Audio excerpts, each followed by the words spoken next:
প্রিয় ষষ্ঠ শ্রেণীর শিক্ষার্থীরা, তোমাদের অর্ধভাষিক পরীক্ষায় বিজ্ঞান বিষয়ের প্রশ্নে সংক্ষিপ্ত প্রশ্ন, সৃজনশীল প্রশ্ন, এমসিকিউগুলো সবগুলো বিষয় তোমাদেরকে দেখিয়ে দিচ্ছি। তবে ক্লাসটি শুরুর পূর্বে তোমাদের সবার প্রতি একটা রিকোয়েস্ট থাকবে, তোমরা যারা এই চ্যানেলে নতুন অবশ্যই চ্যানেলটি সাবস্ক্রাইব করে রাখবা। যারা করেছো তাদেরকে অসংখ্য ধন্যবাদ।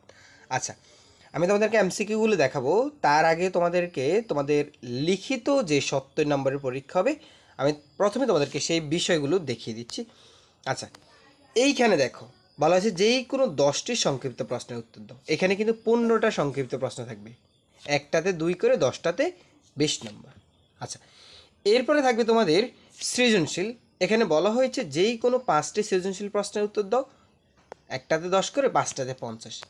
কিন্তু এক্ষেত্রে তোমার সৃজনশীল প্রশ্ন থাকবে 8টা, অর্থাৎ এখান থেকে বাছাই করে তুমি যেই 5টা ভালো পারো সেই 5টা দেওয়ার চেষ্টা করবে, ঠিক আছে?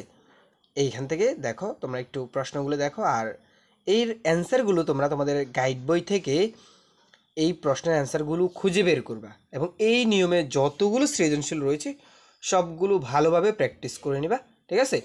আচ্ছা, এরপর আসি তোমাদের এমসিকিউ অংশ।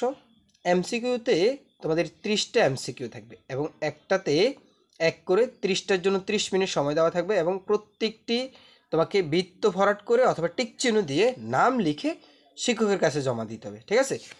তো সেক্ষেত্রে তোমাদের শিক্ষকরা ঠিক যেভাবে বলবে সেভাবেই তোমরা এমসিকিউগুলো পূরণ করে শিক্ষকের কাছে জমা দিবে। শিক্ষার্থীরা অবশ্যই এই ক্লাসটিতে একটি লাইক করে দিবে, আর তোমাদের আগামী দিনের পরীক্ষাগুলো অবশ্যই অনেক ভালো হবে সেই প্রত্যাশা আজকের মতো এখানে বিদায় নিচ্ছি। অবশ্যই চ্যানেলটি সাবস্ক্রাইব করে আমাদের সাথে থাকবে। ধন্যবাদ।